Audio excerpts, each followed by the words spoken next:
now. Okay. Oh Lord, this is gonna start out crazy, I can tell. Wow. Well, we are live, folks. So, welcome to Kingdom Talks Music. I'm so happy to be here tonight, and I have with me Mike Harahoss of the Elastic Army Band. And I have Steve with me tonight. As promised, we're going to talk about vibrations and the sound of music or whatever else comes up that we can talk about. And Steve has already got us laughing. So we're excited. He's moving around. I am. I'm trying to find my iPad so I can look at some things that I wrote down. Well, guys, make sure that you guys share tonight and let people know that the show's on. And we're going to sit here and talk for a while, about an hour or so. And Steve's going to share some things with us that I don't know, I guess you've been saving it up for the show, Steve. I What you're going have. to talk about? I have. I know. If you go back to the page while you're watching, I have links up for Steve that you can connect with him. If you want to connect with us on Kingdom Talks Music, you can. And also the elasticarmyband.com. You can check us out, Mike and I there. We have music and we have things that we're doing there and up on our web page that you can connect with us and see what we're doing. And so, Steve, tell us about your week and what have you been doing? Oh man, it's been a great week. I spend most of my days in this room here where we are right now, and you can see actually one of my lights went out, but this is what my clients look at when they're laying on the table, Uh huh. and they get to watch all these little fireworks and aurora borealises and things like that. And this is the massage table with the bowls on it that I use on their bodies. And you can see that there's the requisite lava lamps at the end of the room. There's lava lamps all around the room. With hair like this, you have to have lava lamps. That's right. I It's mean, just, that's our or era. We some kind love of it. martial emblem in the background. yeah, and I yeah, I've got a little Marshall over there. I see that. It's a Bluetooth, and boy, it kicks. It really does a great job. But yeah, I've been receiving clients here. I've been doing both um, live and in person VSTs or vibrational sound therapies where people sit on they lay on the table and I place these bowls directly on their body. And these are very resonant bowls. They're going to release specific frequencies into the body. And I'll talk a little bit more of that in a little bit. I also do virtual versions of that. And I'll be honest, and Mike, I think you'll appreciate this as a musician. I I was convinced that this kind of therapy would not work virtually, and that the reason for that was that being a recording engineer and a live sound engineer guy. I felt like the vibrations have to be felt in the same room. You can't. They're not going to translate in a digital format. Well, the wonderful thing about Zoom, and Gil Hodges actually turned me on to this, is that it's got a, a little button that you can click that says enable original sound. So Zoom is set up to filter everything out but the human voice. And so it filters all the extraneous frequencies out. But if you click enable original sound, now suddenly that filter is taken out and you'll hear everything. So these bowls will resonate in a way that will then come through your cell phone. It'll come through your computer, come through your computer speakers. You don't need. When we started doing this, I was a huge skeptic until I started seeing the results, where people were having the same visceral experience with the frequencies as they were when they were laying on my table and I was putting the bowls on their body. So Wow. this morning I did a new client in the UK. She's good friends with Mike Parsons and knows Helena, Okay. uh, others that are mutual friends of all of ours, and so Helena referred her to me, and we had a wonderful session. She's going to become a regular client, and so we do. I think for every one live session I do in person here, I do two online, and that now enables me to have clients in Denmark and Sweden and Australia, New Zealand, the UK, all around the world. I've got people calling in all the time, Puerto Rico and other parts in Europe. And it just gets fun to try to find out when to do them because their timetables are different than mine. And so sometimes I'll do really late at night and sometimes really early in the morning because I'm trying to accommodate people. The other thing that we do primarily is we work with a variety of frequency instruments, frequency devices. We work with um, frequencies throughout, and of course, frequencies themselves are that's simply a unit of measure, like an inch or a mile or a pound or an ounce. And so um, I've got a little bit of a hobby horse that I occasionally ride when I feel like putting the saddle on it, and that is that everybody's always talking about how what's the right frequency, what's the best frequency, and when they do that, I say yes, which Yeah. frustrates them because they want me to validate whatever their belief system They is. want the magic number. They want that magic number, The and magic number. I'll tell you an interesting tidbit of how I got started with all this. Uh, in terms of the modern version of this, early on, I started going into hearing the sounds of heaven when I would have these experiences as a young person. I'm talking as early as 4 years of age. I started experiencing, while being a member of the Church of Christ, very crunchy conservative Christian, I started having these ecstatic experiences in heaven, and I would hear sounds there, and it would frustrate me because I would not hear them being reproduced on the earth. And I was widely exposed to all kinds of music, and I never heard any of this. And so then I met Harry Browning, who married one of the Boone sisters, and was working as a staff musician for Mike Bickle at Kansas City Fellowship. And Mike funded the production of an album, and the album, Mike told me this himself, as did Harry. The album went way over budget because Harry was not satisfied with the sounds he was producing because they didn't capture what he was hearing in heaven. And so, again, there's a modern part of me finding that there are other people were hearing sounds in heaven and trying to reproduce them, Mm-hmm. trying to play them, and finding themselves to be frustrated. It wasn't until I started playing crystal singing bowls and the bronze bowls that I started hearing things that sounded similar, very much droning sounds, the sounds that you'd hear from the drone pipe in a bagpipe or a Julian pipe. Those kinds of constant droning sounds were things that really captured my attention because those are the things that I was hearing in heaven. Now, I was hearing other things. I was hearing melodies and harmonies and lots of vocalizations and things like that.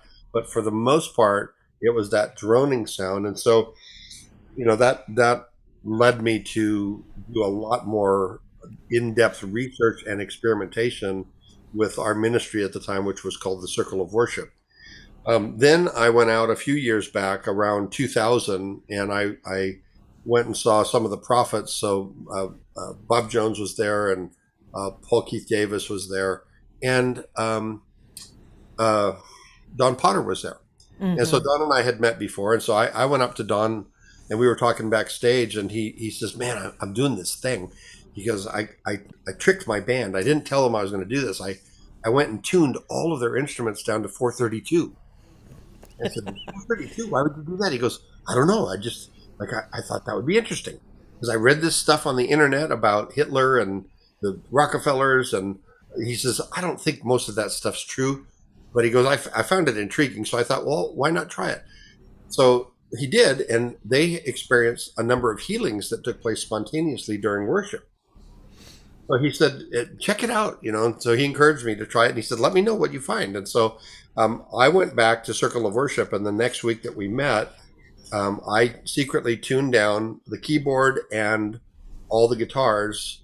I sent everybody away to pray. And then I did all that behind the scenes and didn't tell them. And we had 6 people get healed that night during worship. It's cool. That's awesome. So then he had also talked about 444 to go up just slightly from 440 to 444.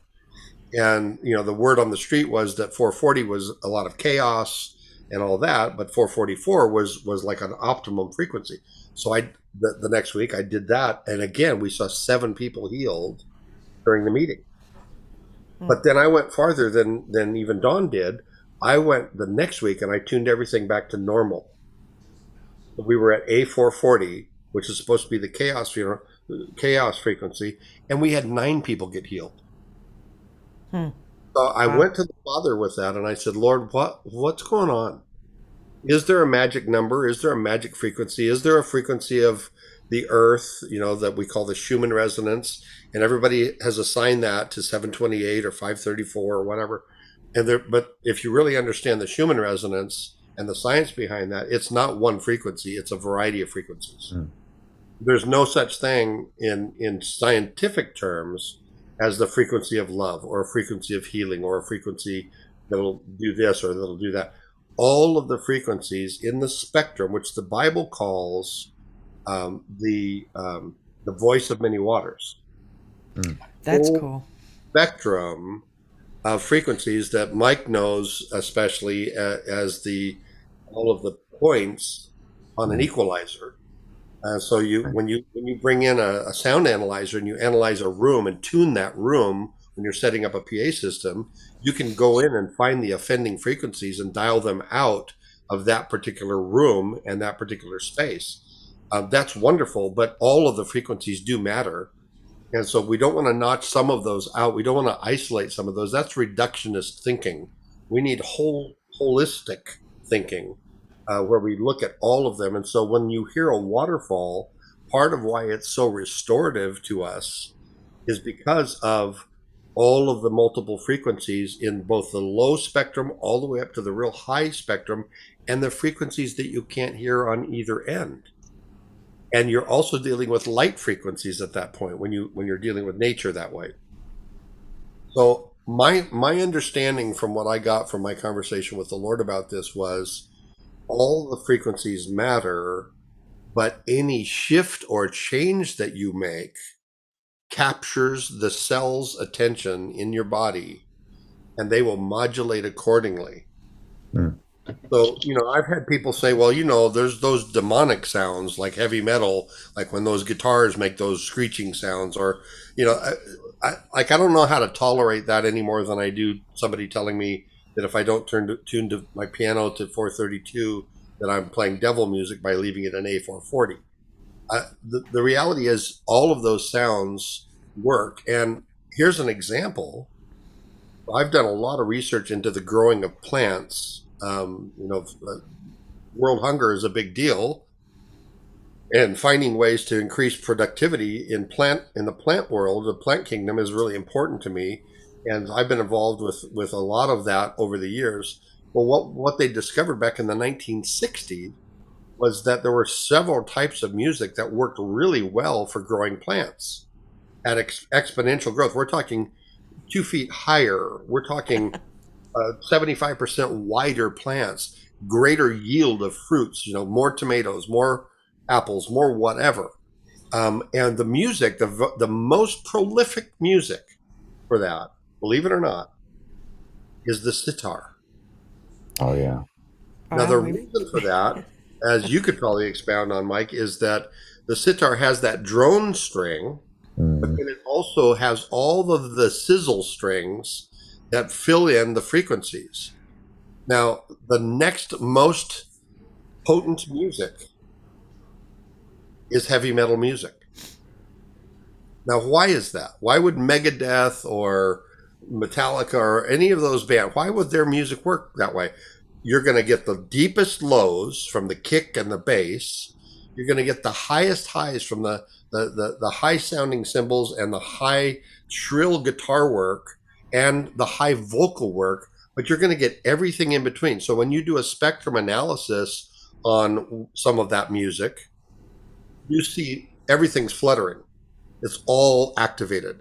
When you do Mozart, it's all activated. When you do Bach or Brahms or someone else, you're not seeing as much. You're seeing much more selective frequencies. And when you're doing contemporary Christian music, for the most part, you're going to see the same thing. The music that really resonates with plants is anything that represents the full spectrum of frequencies. And so, again, this is some of the science. I kind of geek out on this kind of stuff, and don't get Brian Culpepper in the same room with me, or you go down rabbit holes and you don't see us for 2 or 3 days. They went that way, is usually what Cindy said. Yeah, we had Brian on the show. We loved our conversation, and the thing I liked was, and you're doing it too, is to show people, because it's so much controversy and people saying, well, the Christians are talking a lot of New Age, so this is the false Christian realm that's going on. But like you and Brian and other people, even in our realm, we're trying to debunk some of that and look at it from, like Steve's explaining it to you, words spoken. Why did David play music 24 hours a day? So it's coming from a biblical aspect to take what I call the freak zone out of it. Exactly. And so that people will understand, we're not talking about like new age. Well, we may be, I don't know. It's a new age. But You just know to what my take new that, answer is? like taking the taboo out of it. Yeah. My new response to people when they say that what I'm doing is new age is, look, at my age, I'll be 68 in July. At Yeah. my age, I'll take anything new. Yep. Um, but it's, Brian would say this, and I've said this for years. It's not new age; it's ancient age stuff. And in fact, Yeah. it's ancient of days stuff. And we're told, I believe it's in Isaiah, to stand at the crossroads and look for the good way and walk in it. So that's what a lot of us have done is we've stepped back and we've looked at the genres of music, we've looked at the instrumentation, we've looked at the raw science, we've looked at the raw data, and we've said there's some stuff here that has gotten thrown out with the baby, and Yeah. and so um, Well, I it's do time. want to mention for you, Steve. I mean, like anybody that's watching that don't know you, you have been a pastor in the past. That's true. In fact, I still you can never retire from that. It's kind of like being in the mafia. There's no way to retire from it. So, I mean, you're not talking from like not being in that realm and not knowing. That's right. Yeah, I mean, I have a degree. My pedigree, which gets me nothing at Starbucks. That and 50 cents won't buy me anything anywhere at any of the coffee shops out here in Seattle. But I pastored a church for 20 years. I have been involved in ministry for 54 years. Come this Easter. And I have engaged in all kinds of ministry. I've functioned in all of the fivefold ministry positions until I got folded so much I decided to retire from that, because fivefold ministry often will fold you up and spit you out. And so once those things started happening, John Wimber was one of my mentors, and John used to say, if you go in the neighbor's backyard and the dog bites you there, don't go in the neighbor's backyard anymore. I hear And you. that's just folk wisdom, right? So Yeah. I didn't leave the church. I am the church. You are the church. We are the body of Christ. There's no doubt about that. But I got tired of excluding others outside of the fold, so to speak, and talking about secular versus sacred and all Yeah. of that. I just got tired of that. I believe that every person comes into the world with an intact spirit, soul, and body. I've had so many people say, "Well, you don't really have a spirit when you're not a Christian," and I just struggle with that from a lot of different reasons. None the least of which is it just doesn't make sense, and the Bible certainly doesn't teach that. But I have a degree in the Bible. I read Hebrew and Greek, and I've been teaching myself Aramaic. I have widely read, and I am connected around the world with people. I have had the privilege, I think some of this was growing up in Hawaii and ministering there. Everybody wants to come be your friend because they want to come minister in Hawaii. And so I had friends like the late great Chuck Smith and the late great John Wimber and John Paul Jackson. These were friends of mine, people that I spent time with in their homes, and they came into my home. I've just had this sort of Forrest Gump experience where I've had so many people that I've met over the years, and I've been in the right place at the right time that has allowed me to connect with these people. And I've never used it to further my ministry. I've been offered huge pulpits and I've turned them down. I've been offered Mm. lots of cash, lots of money to be a part of the system, and I've never felt that was my goal. My goal has been to train people. In Hawaii, I pastored a church of a couple of hundred people, and we trained up 37 people that could heal the sick the same way I could. And over a 10-year period of time, I personally laid hands on over 10,000 people and saw them healed of everything from cancer to blindness to raising the dead twice.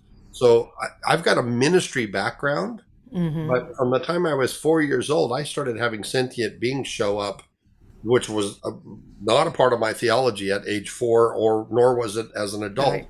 But I started having these sentient beings like Methuselah come and teach me about time, and I could fill a whole show up with just talking about the experience I had where Methuselah taught me about time for an hour and a half as I was falling asleep. This Mm-hmm. was an open vision, an open experience. He was actually there with me. I could reach out and touch him. I was not dreaming. And I remember Bob Jones used to always say to Mike Bickle, Mike would say, well, so Bob, you had this vision. Bob would go, no, Mike, I was there. I was there. So those kinds of things for me, I just feel like there are so many areas that frequency and music overlap into our lives that we don't think of. For instance, breathing. Yeah. We breathe in, we breathe out. That, And I'm working on a book right now that's not going to be released for a while, so don't write to me and say when can I get the book, because I don't know. I haven't been released to write it yet. I've just been writing and making notes and all that. But when we breathe in, we breathe in all of the names of God, including all the names of the seven spirits. So yeah. it's a 2-syllable word. So Yah is an out breath. Way is an in breath. Mm-hmm. Yahweh. And so as we're saying these things, Chokmah is another one, a spirit of wisdom. Chokmah. Chok is an out breath. Ma is an in breath. So all of the names of God are musically suited to breathing. And when we breathe, and Rachel Schuler, who may be watching today, Rachel's a good friend. I just had the privilege of ordaining her to the pastoral ministry about a week ago, and that's just so exciting. But when we do nasal breathing, and this was in her post the other day, nasal breathing causes us to increase in nitric oxide and all of those different longevity chemicals. And when we do diaphragmic breathing, deep, deep, deep down, which I'm sure you've learned so much about as a singer, Yep. I know I did as a young singer, young worship leader. I went through operatic training, which freaked me out, but it was cool, and I learned how to breathe the right way. And then holding your breath when you take a breath in and holding it before you release it. All of this stuff that we're learning now, this technology, um, Rachel's post that she posted on this is she summarized it by saying nasal breathing is one of the body's strongest self-healing tools. Now, right next to that is something that I teach all of my clients. I've had the privilege of seeing over 1,700 people now in 2 years of doing the work that I'm doing with vibrational sound therapy, and I teach them how to hum. And so Mm-hmm. if you try humming by plugging your nose, you can't do it. You have to have an open nasal passage in order to go. Mm. It just stops when you plug your nose. I bet you people have never even thought about that before. No, but try it at home. If you're watching this, try humming. Just pick a note and hum it, and then try to squeeze your nose, and you will eventually stop humming.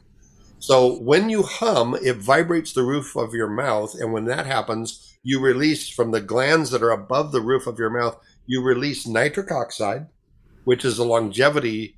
Nitric oxide is amazing. It lowers your blood pressure. It lowers inflammation and any kind of acute inflammatory pain. It helps your brain cells to communicate with each other and promotes calmness and about 20 other things. But that's not the only thing that happens. It also increases your stem cell count. Man. So all these things that are happening that are trying to be artificially stimulated, we can do simply by humming. So in the morning, I hum for 5 minutes every morning when I wake up. That's And cool. I don't recommend doing it before you go to sleep at night because it will stimulate you. You'll get going. So the third thing that it does, besides the nitric oxide and the stem cells, which again affect our emotions, our stress response, we literally flip the switch off of stress when we hum. It's Wow. kind of like going to the ocean. You can't stay mad and listen to waves breaking.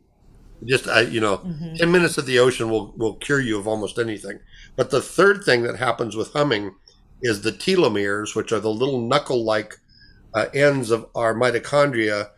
Um, those play a vital role in the preserving of information within our genome, and they also are involved in cellular regeneration and regulation. Telomeres start to break off as we age. So when you get to be my age, they'll begin to break off and they don't reform. You can take $600 a month medicines now or supplements to maybe get them to grow back, but humming lengthens the telomeres. Wow. This is Okay. all scientifically established. So that those kinds of things, that's how I spend my week doing that kind of stuff. And it's one of the reasons that I traveled for a year and a half around the country, and was exposed to COVID constantly. And it wasn't until I got home that I ended up finally succumbing to it when I was in an exhausted phase of having driven so much. I went back and forth to Florida twice in 1 month and put 14,000 miles on my vehicle. Mm. Wow. I put 14,000 miles on my body too, and I had a breakdown when I got home, physically, and ended up with COVID. But because I was exposed to frequency constantly and was playing the bowls during that, my COVID experience lasted 10 days. Yeah, I remember. Yeah, it was. I recovered very quickly. So that was exciting. Um, so where do we want to go from here? What else you want to Well, I mean, something like this, like Mike, you probably have some questions on this one because, I mean, he is talking about healing and you have a lot of questions about that. go for? It. Yeah. Yeah. I've been working on healing in my own body from pretty much before birth that had been taking place in my life that I'm still looking for answers. And when I first got introduced to your frequencies with bowls and plants, my mind was blown. I never put that together. I've always known about frequencies, spectral analyzers, painting the room, and all that stuff, taking out the white noise. When you started encroaching on that, I'm dialed in. Different frequencies of stringed instruments, sitars, guitars, basses, the low and high end frequencies of the whole thing. It does have healing, but there's just so much more to it. And so far, what you've been saying about the different hertz and frequencies of healing involved. It's like, okay, even simple humming that you may hum a tune that you like, you heard on the radio, or, in our era growing up with the Beatles, who can't forget the Beatles? And you hum a tune that you've heard on the radio by them, or whatever, and you don't think anything of it. No. You just go about your day and just stop and think of the scientific and the frequency healing just involved in a simple hum. It's your body creating a frequency in itself that has multitude of factors to it that we don't even think about. So thank God that you brought that up, because that just opened some windows for me. That Well, painted some nice pictures. I'll give you an example of how we've seen this practically work with my clients and also in my own personal life. So there's a theory, a medical theory called the gate theory of pain mitigation. Nice long word, and a long phrase, but the gate theory of pain mitigation goes something like this. If I hit my thumb with a hammer, which I have done before, I've worked construction in the past and even in the recent past. But when I hit that, I don't just sit there and look at my thumb and say, okay, I just murdered my thumb. I shake it, I grab it and squeeze it, I rub it, I might even put it in my mouth and suck on it, but I don't just sit there statically and take the pain. Now here's what happens, and I'm going to move my phone back a bit so I can use my arm. So when I hit that thumb, the nerve goes up this arm, it goes down the left side of the nerve branch, and then it jumps over across the spine to a gate. So as it's jumping across, that signal goes to this gate, and the gate is open, and then up the right side of my spine, it goes up into the right side of my brain. If I hit my right thumb, it's going to go down that arm, and then jump across the other direction and go up the left side of my brain. And I'm going to register that pain in my brain. So when we shake it, when we rub it, we're moving it, we're creating a vibration. And then what happens is the pain signal goes up the arm, it goes down, and it goes to jump across to that synaptic gate, and the vibration causes the gate to close. So the theory is that now that pain signal is saying, let me in, let me in. And the gate says no, because there's vibration happening. I will not let you in. Now, what's incredible is about 10 to 20% of that pain signal does get through the narrow openings of that gate, of that synapse, and it does then go on up to the right side of the brain. The brain is so generous, it dumps all of the oxytocin and all the chemicals that are there, the endorphins, all of those feel-good chemicals get dumped down and make their way back even to the thumb. And so now we experience 10 to 20% of the pain that we've caused ourselves rather than 100%. Now, people can do experiments with this. You can hit yourself in the thumb and not shake it and not move it if you want to, and not jump around the room. Don't do any vibration, and you'll see that it's going to hurt a whole lot worse. Now hit the other thumb and then shake it, and now you have some comparison. But trust me, this is what that theory is. That's one element of what happens when I put bowls on a person's body. It goes in and it seeks out the pain that's going on in their body, and it resonates and vibrates at such a rate. And there's multiple frequencies that come out of each of my bowls because they're tuned the way they are. So I've got one bowl that I've been able to measure on the spectrum analyzer 12 different frequencies coming out of that one bowl by hitting it one time. You know that there's levels that are below that threshold that we can hear and above that, but our cells can perceive them and they can receive them. And we've even had experiences where as we're playing these bowls, light appears in the room. Wow. That's a trip. And I'm working with some technologies that I can't talk about right now because I'm under all these non-disclosures, but there's some people out there that are hearing from Yahweh ideas and strategies, and they're beginning to implement some of these things. And I've experienced them firsthand. I know of a place that the room itself is tuned in such a way as light manifests on a regular basis, and the sounds that go on there are incredible. And so we're looking at creating therapeutic rooms that way. The first time I was in that room and I struck one of my bowls was out in front of Gil and Adina's house when they were living in Sacramento. And I was in a mobile studio version of that sound lab. And I thought, well, let's try this because I thought about doing VSTs in there. So I closed the door. I made sure everything was quiet.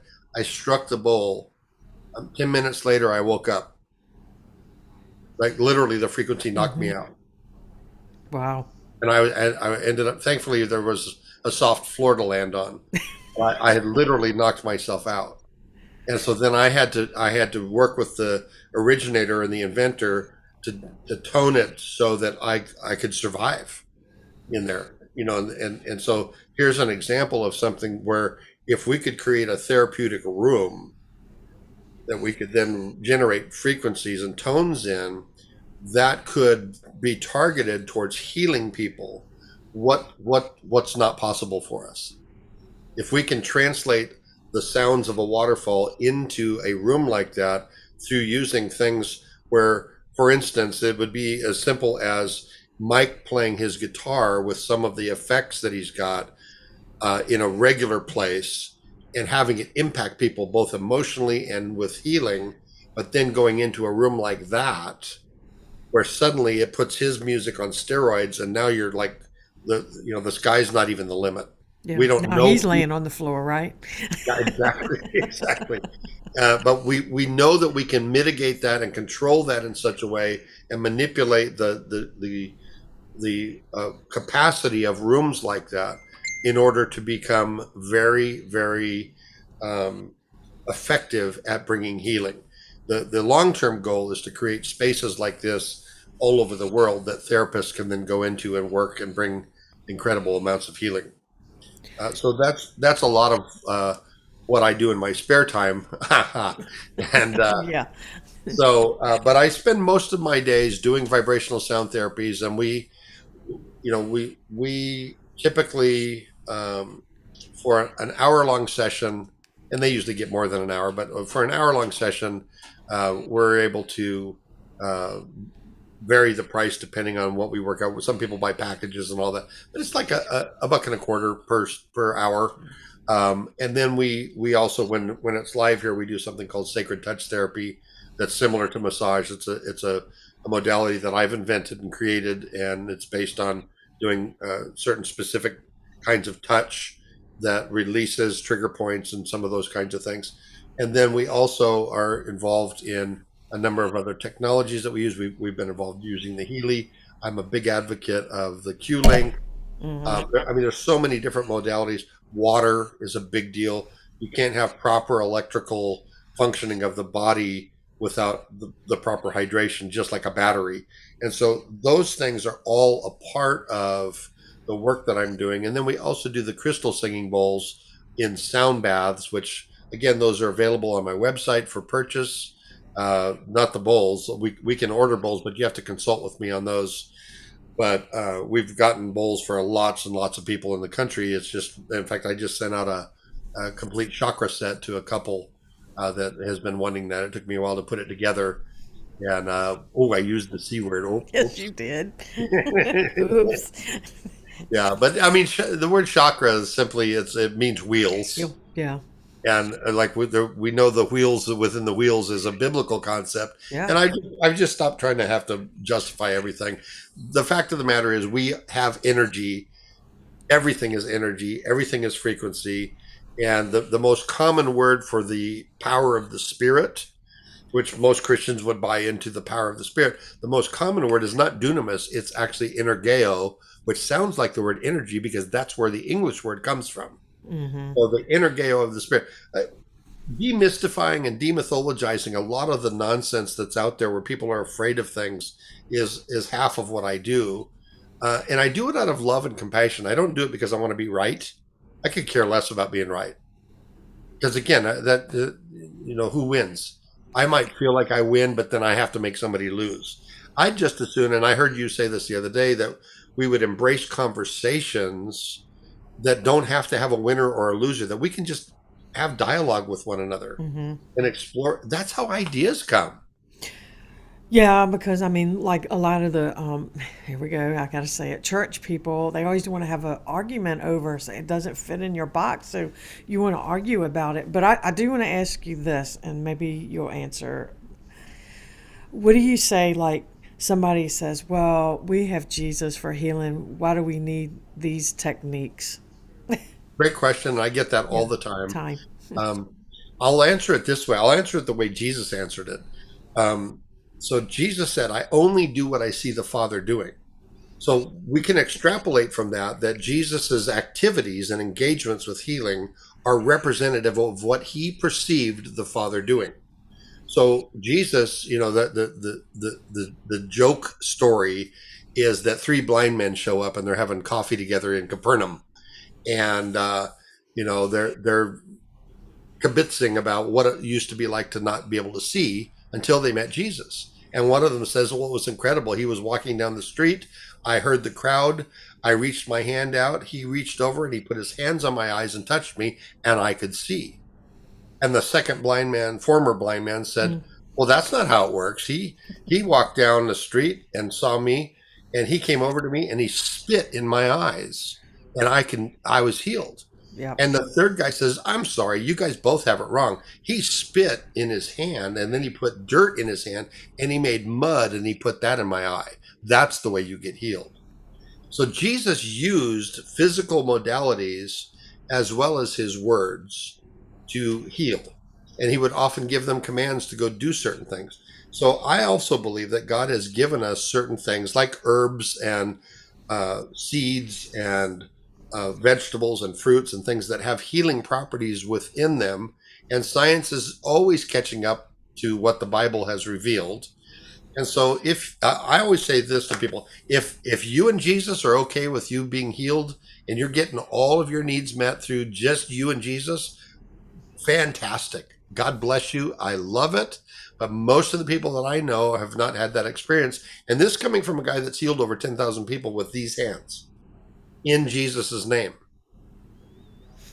So I do believe in healing, and I Yeah. believe in, and I didn't, with most of those people, I just laid hands on them. I didn't even pray. I just spoke to the condition, and because I saw what Jesus was doing and I saw what the Father was doing. And when I ministered to them, they were healed every single time. In out of 10,000 attempts at healing, out of 10,001 attempts at healing, in the 10 years that I did that full time, I had one person that wasn't healed. And it was because he did not believe he could be healed, and he didn't believe he deserved to be healed of the MS that he had. But I've seen MS healed, and everybody says, oh, you can't heal MS. I've done so. And I'm not going to just say, oh, it's just the Lord. I'm not going to use false humility to say it was just Jesus. Jesus told his disciples, you go heal the sick. So I'm taking the responsibility for it. I laid hands on them.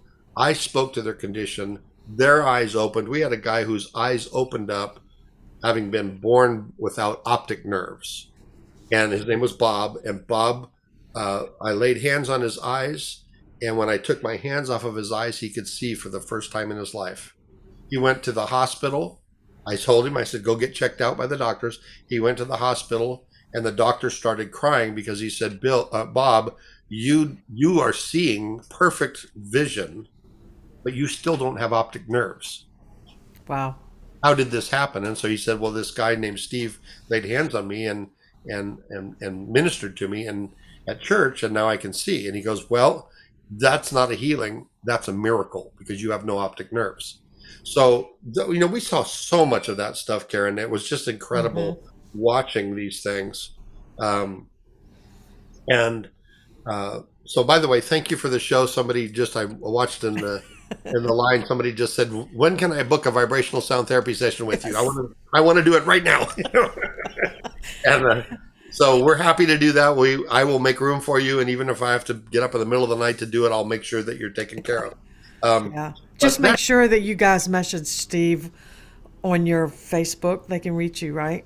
yeah, they can reach me on my messenger. They can Yeah. reach me that way. We also have a community that we're starting called Steve's Garden, and we're in the process of kind of making some initial adjustments to that. We've got a few members that have joined, and we're starting weekly to talk on Saturday mornings in the Pacific. I'm in the Pacific time zone, so we're not hard and fast to 11 o'clock, but usually Saturday mornings at 11 o'clock, I try to, and I'm bringing people on. I recently had on a friend of mine named Kristen, who is one of my colleagues now. Kristen had been involved with me back in October as a client and then asked me if she could lay hands on me. She thought that she had some wisdom and some healing for me for my vertigo situation, where I'd had 21 years of chronic vertigo where I was dizzy all the time. I fell down constantly. I actually learned how to fall upstairs instead of just down them. I would fall down them all the time. But the last month before Kristen laid hands on me, I fell up the stairs 3 times in 1 week and hurt myself badly. And so when she laid hands on me, the interview that I just recently did with her was a 3-part interview. I ended up she ministered to me for 3 hours. I was sound asleep after 10 minutes. It was like she lays hands on me, and the Holy Spirit puts this anesthetic in my body, and I fell asleep. And 3 hours later, I woke up and I had no vertigo. Hey, I do have another question. Okay. I have tons of questions. So, what's the difference between like your what kind of bowls are those? What are those made out of? What type of metal? So these are bronze, which is Okay. copper with a little bit of zinc. Okay. They're, And using the crystal ones, what's the difference? so the crystal bowls are primarily sonic; you can hear them, Okay. and these are primarily vibrational. Okay. So these will resonate more deeply because of the way that they're made. They will resonate more deeply than they will produce tone. Now you can strike them with a harder striker, and you're gonna hear that. But let me see if I can find my my striker here. I'll use the big mallet.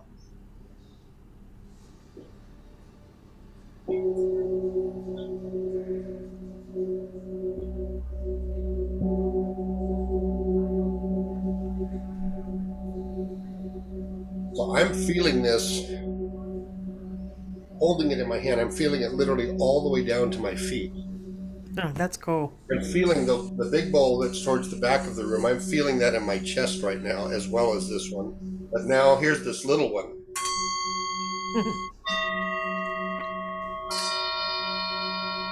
So I can hit them with a harder mallet and get that kind of a sound, or I can hit them with a soft mallet and I can produce the vibrations. So the primary difference is one is going to bathe you with frequencies. The crystal tones will bathe you with frequencies that will bring relaxation, bring healing, bring soothing to you. These will viscerally go into your body and begin to work with you. And we have wild stuff that happens. I'm sure you do. We have members of the cloud of witnesses that show up. I just did an interview with Tish over in the UK where we talked about the cloud of witnesses and some of the things. I've had people show up. I've had scientists come in. And I didn't know they were scientists, but then all of a sudden, like Henry Ford walks into the room and Marie Curie and Tesla walks into the room with this guy. And they lay hands on him and they start ministering to him during my session. I'm like, okay, come on in. The water's fine. It's good. And so this guy comes. He's in another part of the country, and I have to be careful what I talk about with him because he works for one of the largest organizations on the planet, and he is a spiritual advisor to them, and they're tied in with the federal government. And so he is asked from time to time to come up with inventions for them and things that they can use, new technology, and they know that he can go into heaven and access that. Well, he does that when he goes through my sessions with me. So he has no pain, he has no healing issues. He just comes for creativity.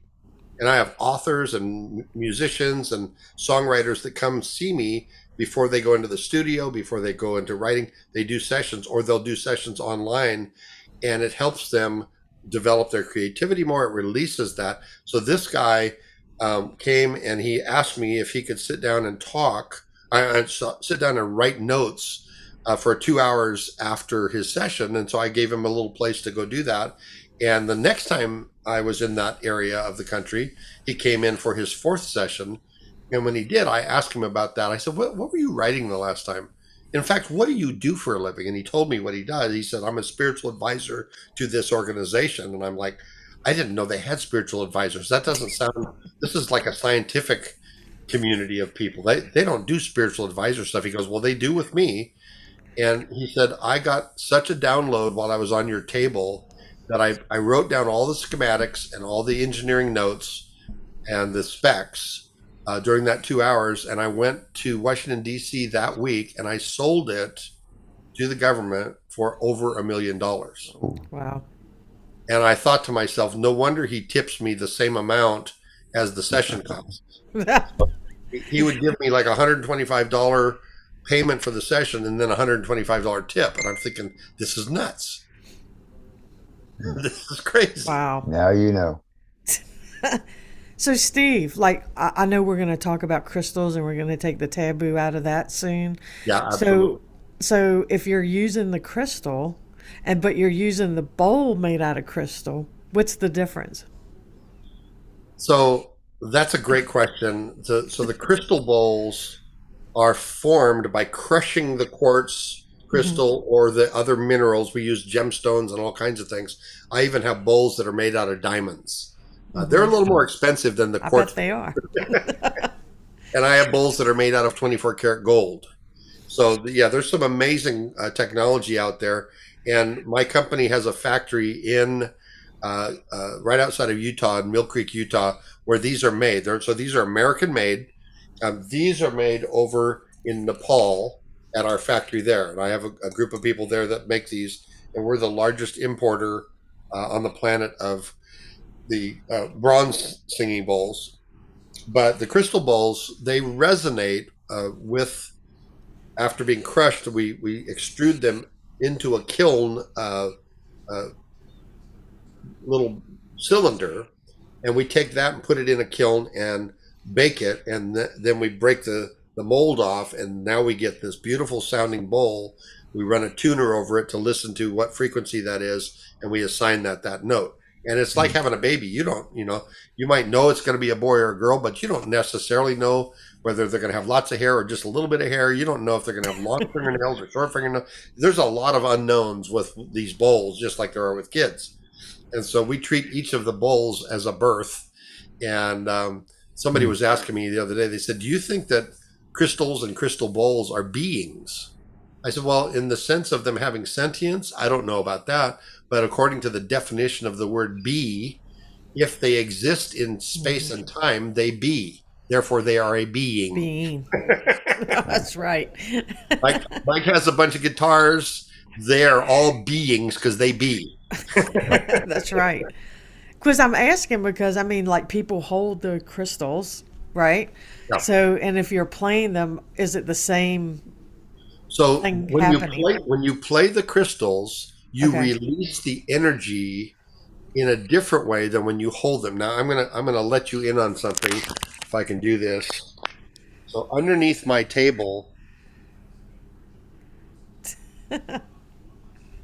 I don't know whether you can see that, I guess saw it. I saw it. but that's a crystal grid that I put together. I spent 8 hours on my hands and knees one day under my table playing with crystals and listening to the Holy Spirit and asking where I put this and where I put this, where I put this.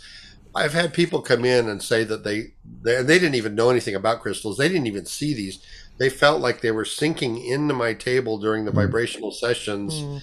and that somehow they were being met by equal vibrations coming up to them.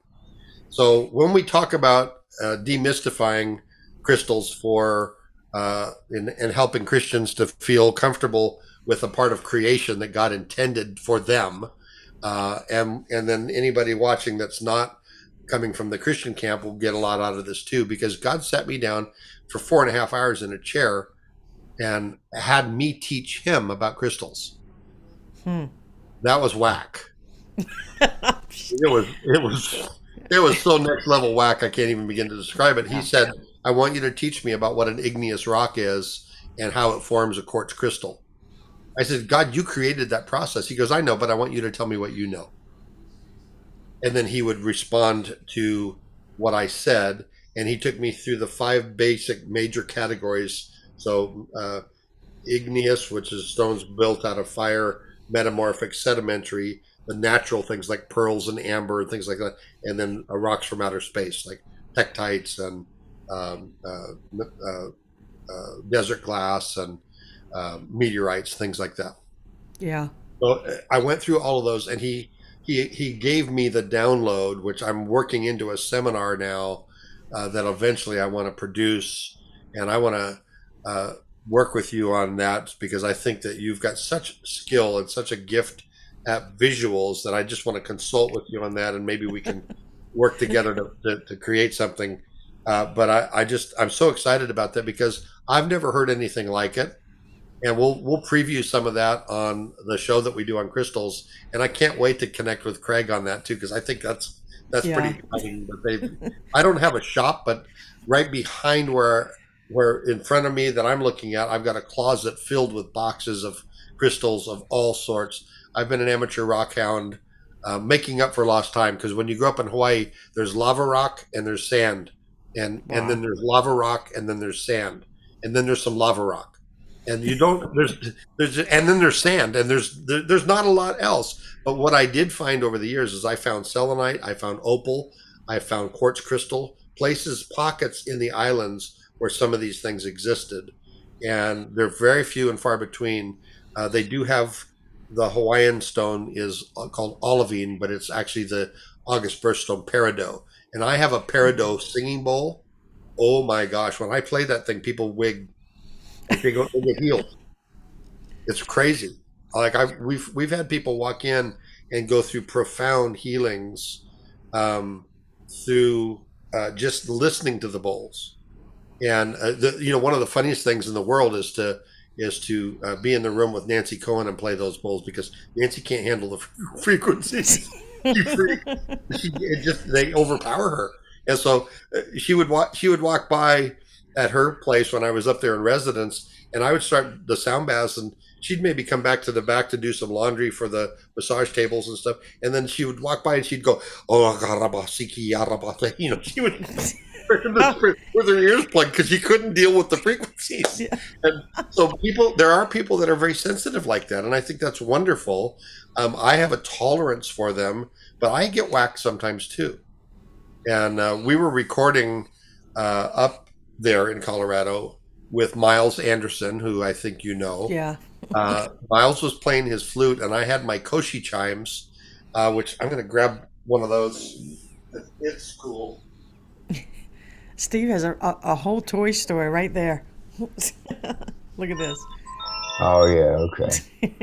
So this is bamboo, and inside of it is sterling silver.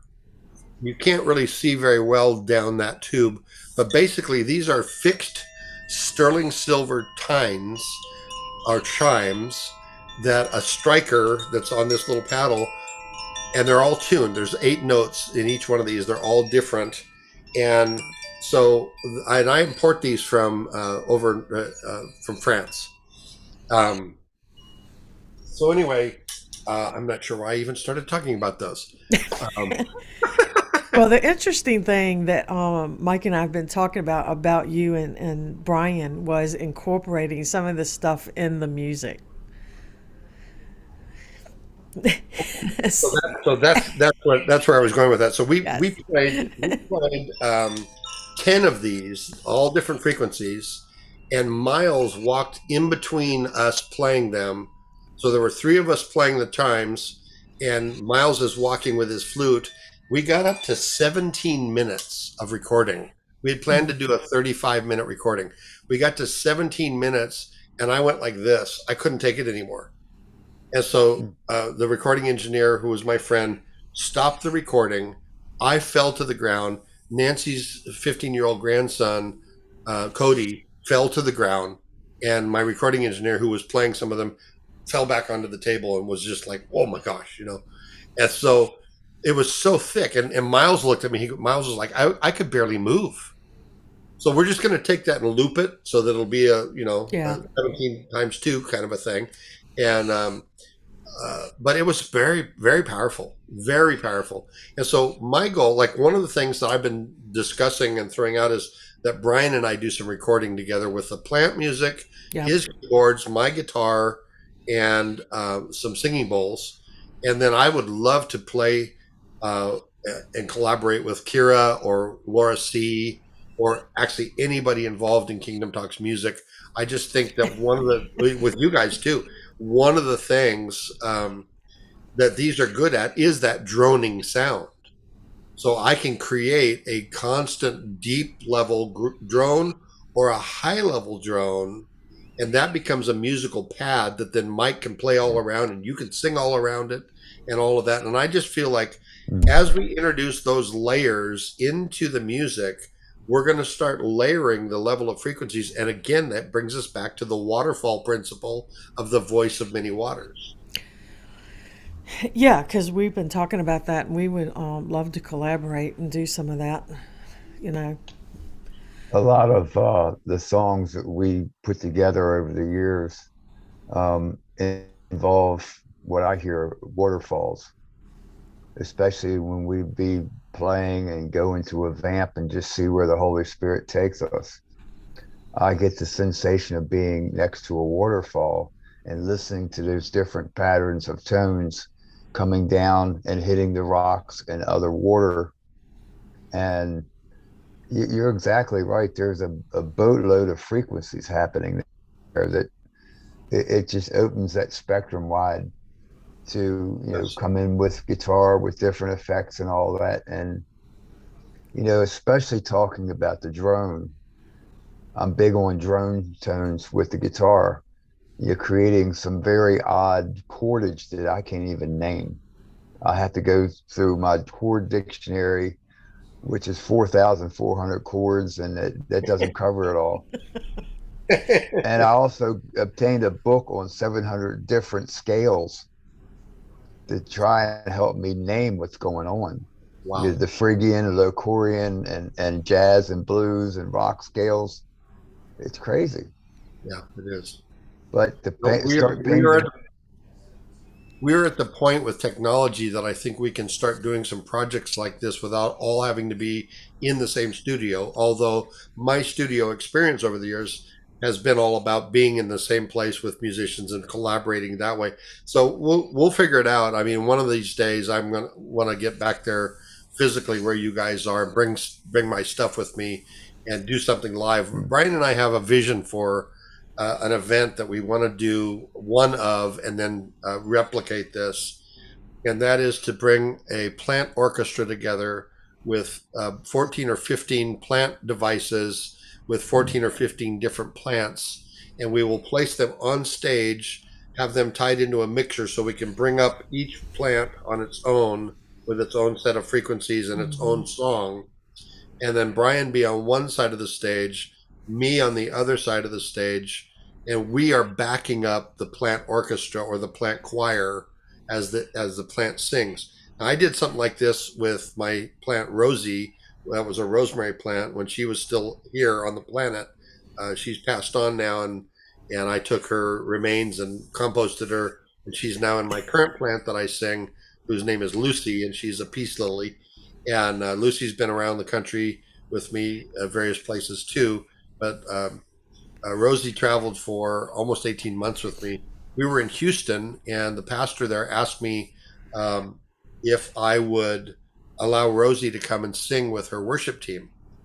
And it's an urban kind of church, and so we had mostly black musicians, and so the bass player would do these walk downs, and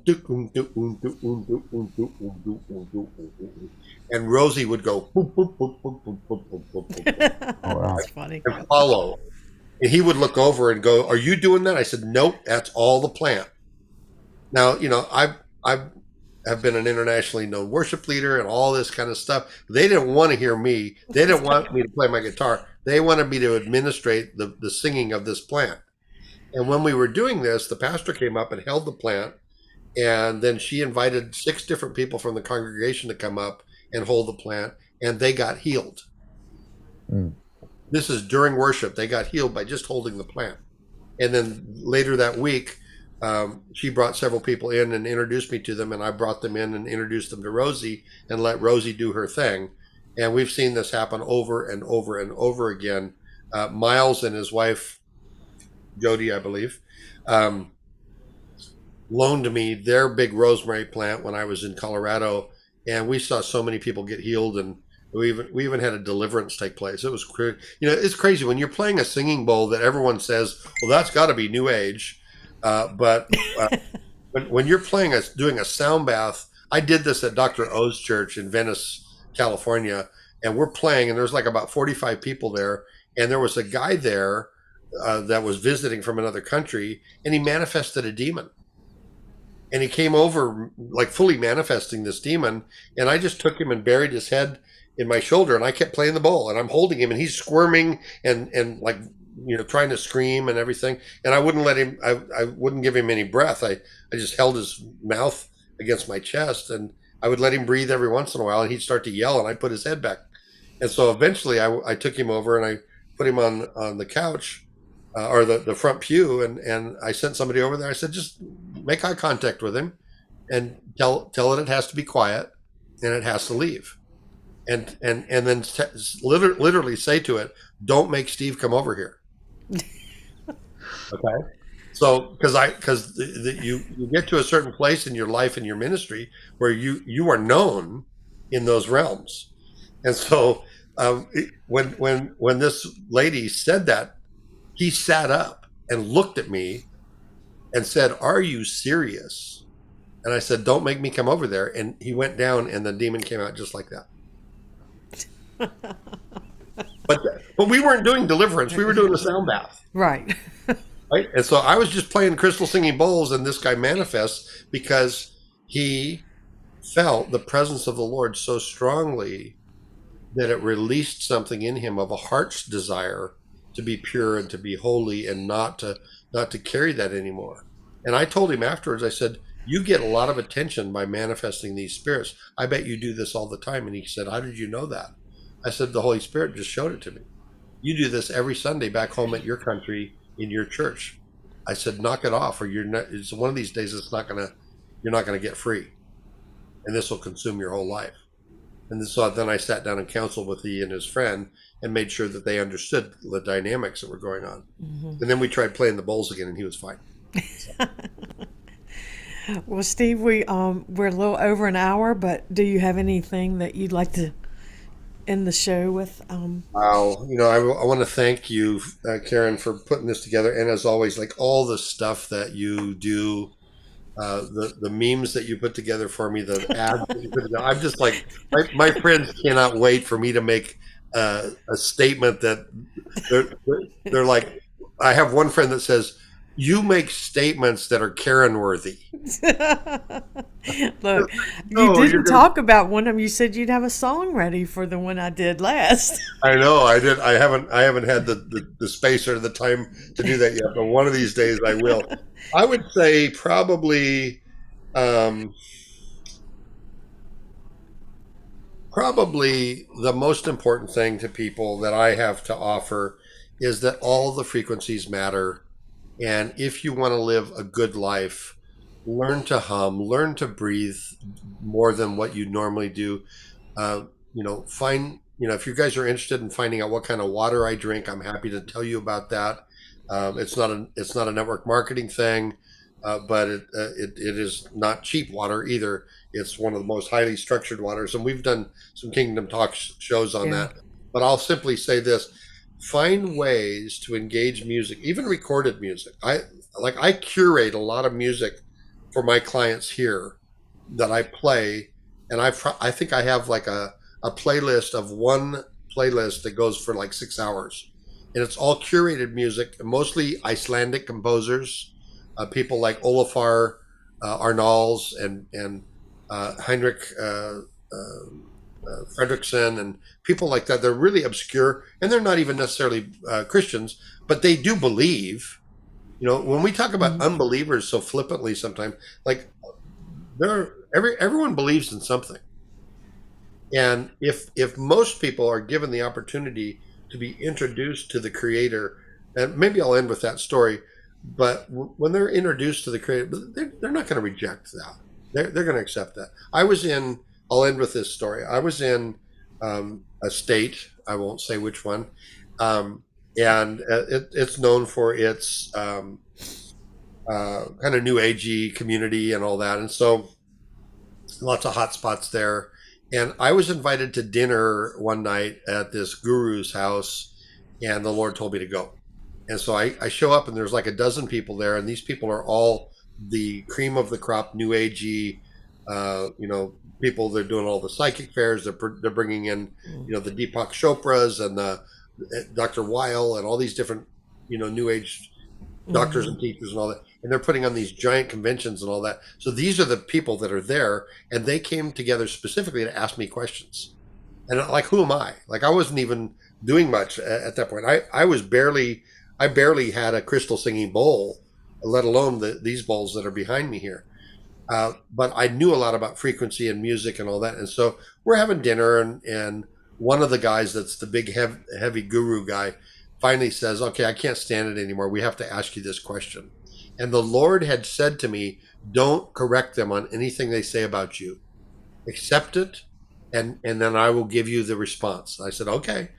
So he said, as an ascended master, we want to know something about you. So I'm like, great, I guess I'm an ascended master now.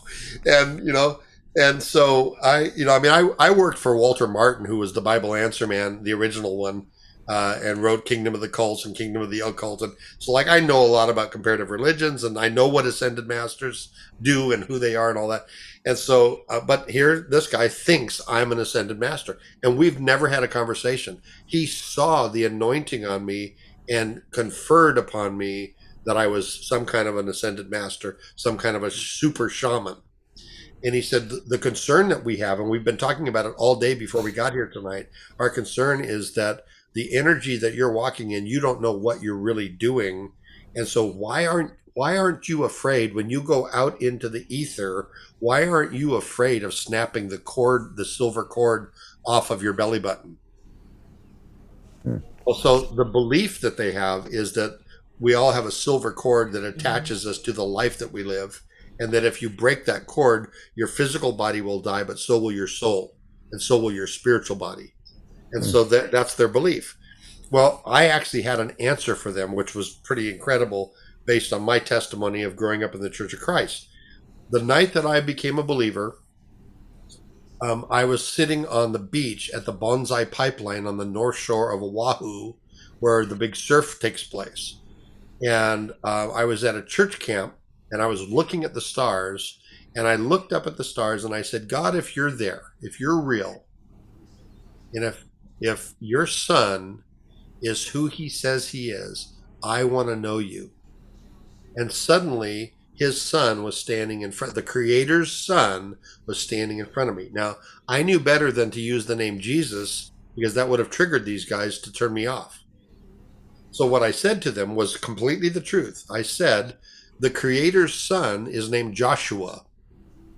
And one of the people said, we've never heard of Joshua. I said, well, you have, but his he's known in the West in a very poor translation of his name as Jesus. Well, yeah, we've known about Jesus. I said, well, Jesus's actual Hebrew name is Joshua or Yoshuva, but it's translated in English as Joshua. So I'm standing there with Joshua facing me, and he's got his hand held out. And this actually happened to me when I was 12 years old, the night I got saved. His hand is out, and I knew what he wanted. And I looked down at my belly button, and I saw a silver cord stretched out for me. Now, where would I have known this? This was supernatural. I didn't get this from church doctrine. I didn't get this from anywhere. I'm 12 years old. I know about skateboards and surfboards and shave ice and hot malasadas and poi and Hawaiian food, and I know about fishing and all. I don't know anything about silver cords or belly buttons or anything. So I reached down and I pulled the silver cord out of my belly button, and I handed it to Joshua. And when I said that, the whole room gasped. They all caught their breath. And then one of the people couldn't help it anymore. They said, what happened next? I said, what happened next was so incredible. Joshua handed me a stick that was about 6 or 7 inches long, and it was as big around as my little finger, and it was crimson colored. So it was this bright red, blood colored stick, and it looked like what I now know to be an antenna. But back then, that technology didn't exist. And I put that in my belly, and he said, good, now you're wireless to the universe. Now, this is when I'm 12, coming out of the Church of Christ at a Church of Christ camp. So what I said was to myself, oh, did it, Morse code. That's wireless. That's what I understood. So I thought, I'm going to be able to communicate with heaven. I did not realize that it meant that I could go anywhere in the heavenly realms, that I could do what we now call ascension. I could do what we know from the Bible as being seated in heavenly places and taking my place within the kingdom of heaven.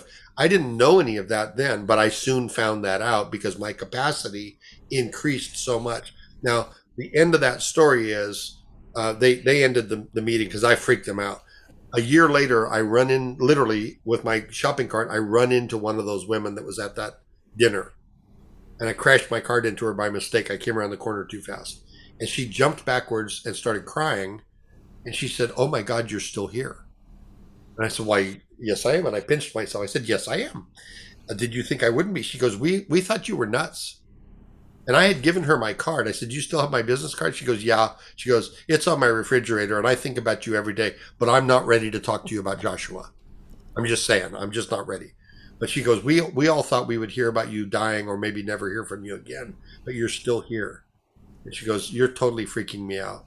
Are you still doing those things?" I said, "Oh, you have no idea what I'm doing now. I'm doing stuff you wouldn't even believe. I'm bringing stuff back with me and applying it to the earth and seeing transformation take place." and I'm bringing back sounds and musics and frequencies and vibrations, and I'm creating things with essential oils, and we're creating carrier waves to drive the essential oils deeper into the body. I said, my hands are in all kinds of technology. And so, again, that conversation will be continued because I Hmm. don't think I'm done with that group of people yet. Yeah. And so I'm really comfortable within that community. And I would just say to people, bloom where you're planted. John Webber used to say, dance with whom you brung. Take the time to be where you are, be observant, and become, please stay curious. Whatever you do, stay curious, follow your path, and color outside the lines occasionally, just for me.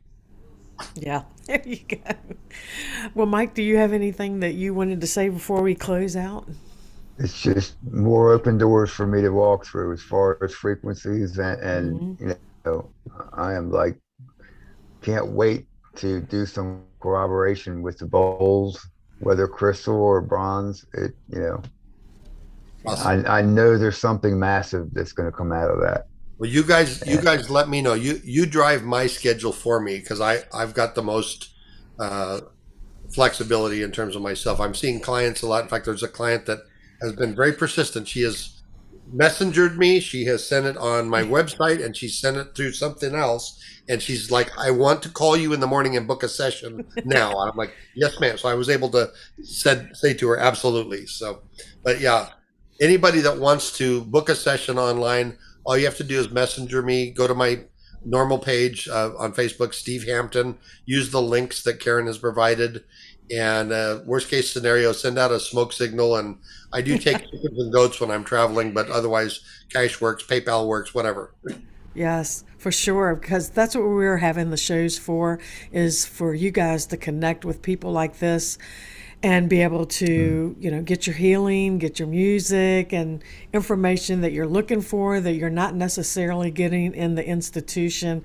And the Elastic Army Band and East Coast Hub and Kingdom Talks want to be a hub where you can go and find the information and connect with the people in the area that you're looking for. And we do appreciate everyone coming here tonight and spending time with us. We had a pretty good group of people watching us, Good. and we're happy about that. And so we're going to be on again. I think the next show that we'll do outside of the music realm, I want to do one on the crystals. We have a lot of people that are asking, and we want to take the taboo out of that. So be looking for that show. And we're going to come back on, I think, for the next music group for Kingdom Talks Music. Let's do the whole group again and have Let's everybody do come that. in. That Yeah, would be brilliant. that'd be awesome. So Brilliant. thank you, everybody. And we love you guys, and we'll see you